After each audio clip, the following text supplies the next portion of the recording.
Hey you guys, Squint here.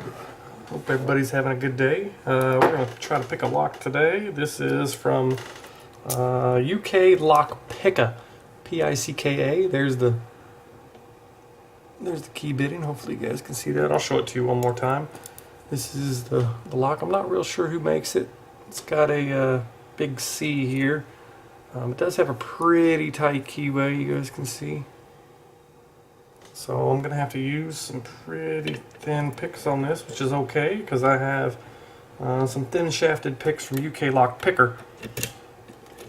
Don't get those too confused. Alright, let's go ahead and zoom you guys in. Alright, there we go. Alright, again, there is the key bitting, so you guys can see that a little better up close. There's the keyway. Pretty tight little keyway there. We're going to start with some top of the keyway tension. And you can see it kind of already shoots up off real high, real far to the counterclockwise position. So we're going to pick this clockwise. And let's see what we got in here for, let's see, there's a UKLockpicka pick. So we're going to use one of those. And maybe we're going to start off with this flat pick from Peterson. So, alright, let's see what we got in here. We're clicking the turn off of one. Okay, another little turn there. Nothing on two, little three. Let me go back and reset. That may have overset number one. We'll just go with one click. Oh, there's a little feedback there. Okay, that one felt like it was number three. Four with a little click and turn.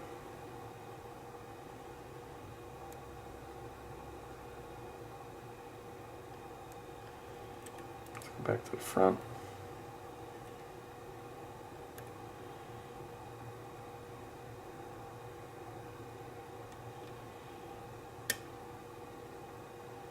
Like a little click on three.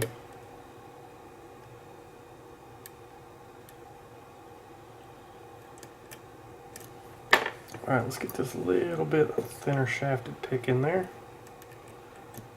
It's got a little bit higher swoop on it. And we got something bound up back there.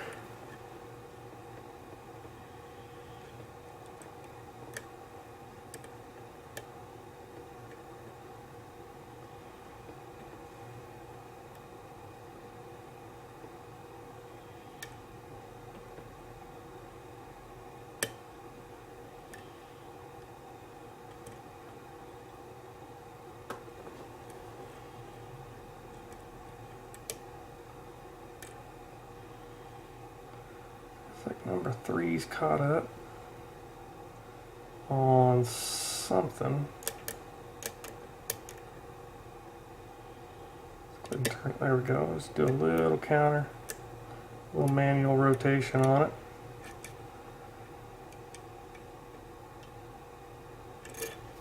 Oops.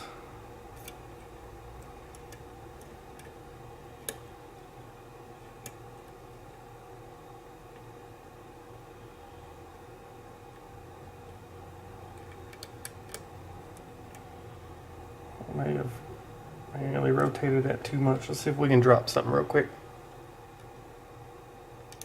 Alright, there was a small little click there.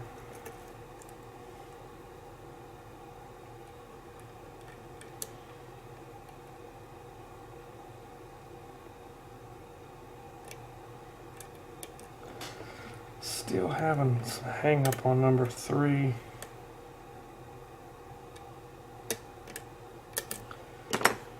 Get this back in there and get it opened up.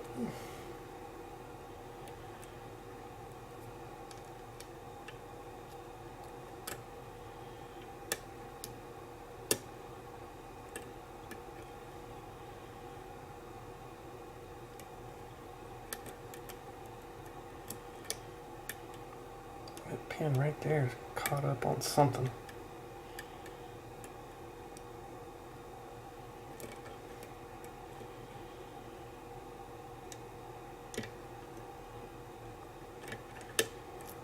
think I got it right there. Alright, let's go back and use this one.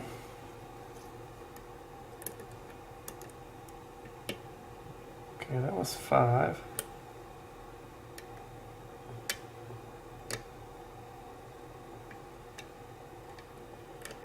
Alright, let's reset.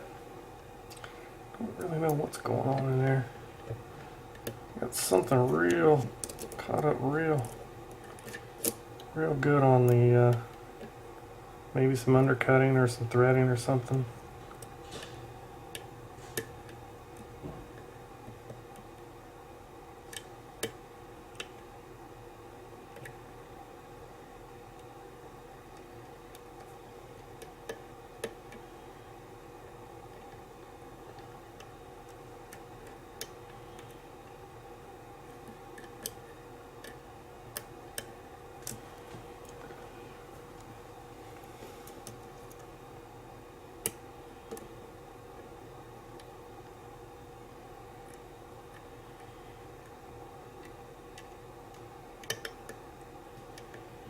That might have done it.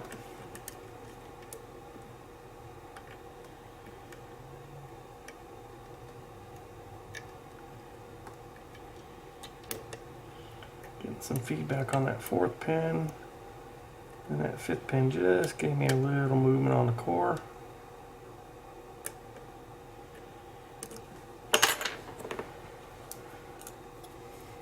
Got some real good undercutting in this for sure.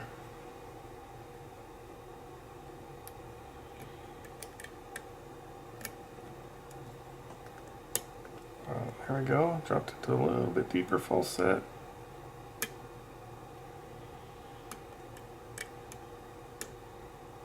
That was number 4. I think it's getting hung up on that pin.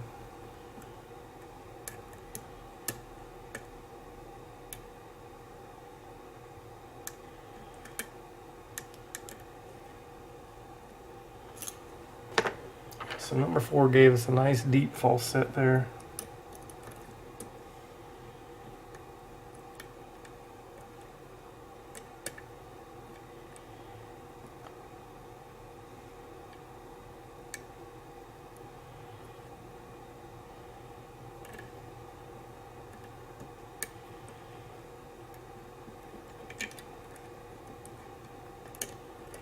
Wow, I'm literally like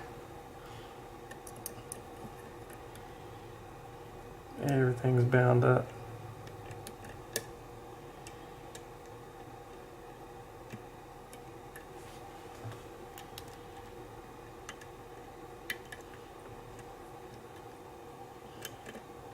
I'm gonna need to use something with a little bit more reach on it. There may be a T-pan or something that's caught in there. There we go. I think I just touched it on 5. Give me a little bit more turn as soon as I put this little bit taller pick back in there.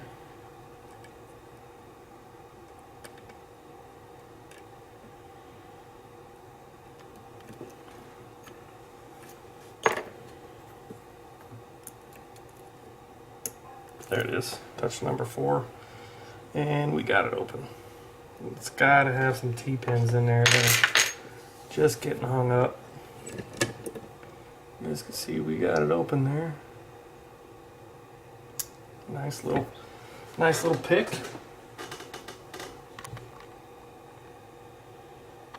All right, let's go ahead and zoom you guys down. Get the back of this off of here. Looks like it's just a, well, it's just a little bendy clip.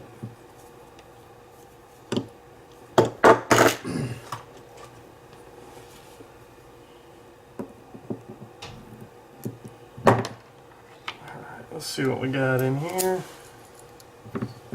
Hi, Trick.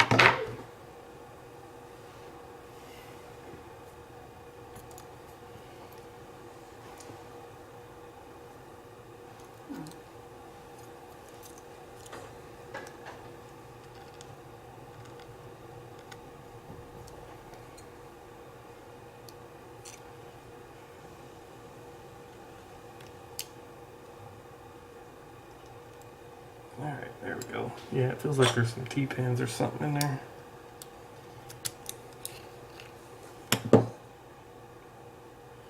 You guys can see everything was in there. Alright. Let's see what we got in here. Number 1.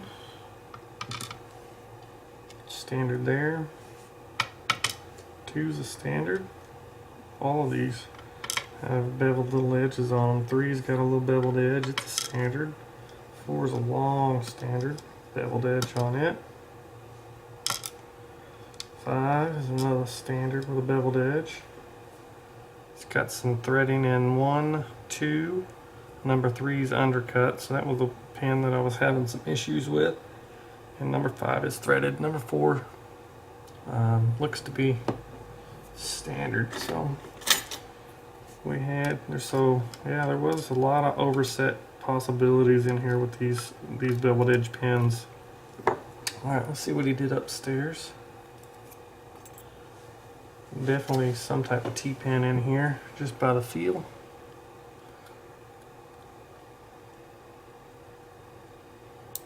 Alright, number 1. Well, that could have been a T-pin, but it was in there with the T-pin portion up.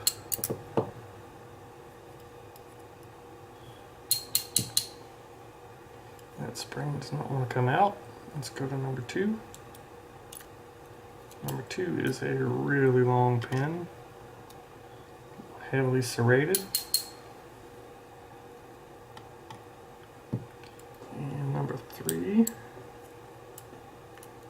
oh yeah, there's a little, almost like a barrel spool, serrated. Well, that's kind of a T-pin there too.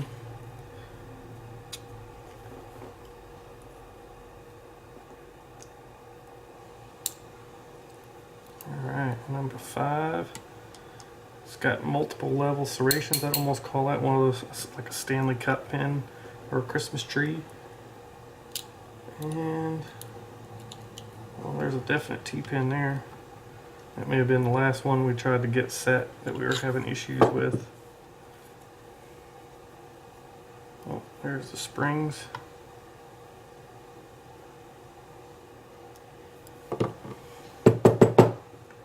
There's a spring hanging out of number 1.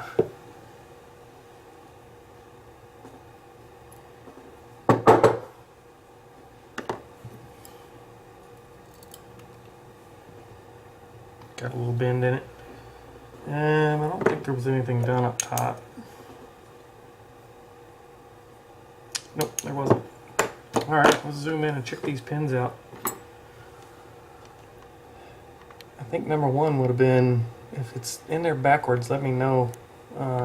It probably would have been a little bit better having it in a T-pin formation. You can see here, this is the way it came out. Let me know if that number 1's in there backwards. This was against the pin, and this was pushed up into the spring. I'll search to see on YouTube to see if somebody else has picked this, but it's definitely a little T-pin, serrated type T-pin. Standard key pin here. All of these had beveled edges on the end of them, which makes them real easy to overset. And then here number 2, he's got a multiple serrated pin. Copper spring. All of these look like copper springs. They're different, but they're all copper. And all the key pins are standards. So we'll just talk about the drivers. You can see here he's got this nicely heavily serrated driver. Beautiful work. This is almost a T-pin spool. You can see he's got a little T-pin here at the bottom. Get caught up. And that chamber was actually undercut. So that was the one I was probably having problems with getting stuck. Right here on this undercutting. And then another T-pin, but this part of the T-pin is serrated. And he's got a nice spool up here. I'm not sure how much that spool came into play, but these definitely came into play here. This was probably the pin that opened this up because of all these micro serrations on the pin. And then here number 5, he's got a Stanley Cup type pin. You can see he's got a deep serration there, and then some serrations all throughout. So it's awesome work on those driver pins. You guys can see there. It was excellent work, my friend. That was from UKLockpicka. That was his number 6 lock. You guys can see there. Not real sure who makes it. So, alright guys, well, I appreciate your time. I appreciate you sticking there with me. And this is Squint, and I'll be on to the next lock.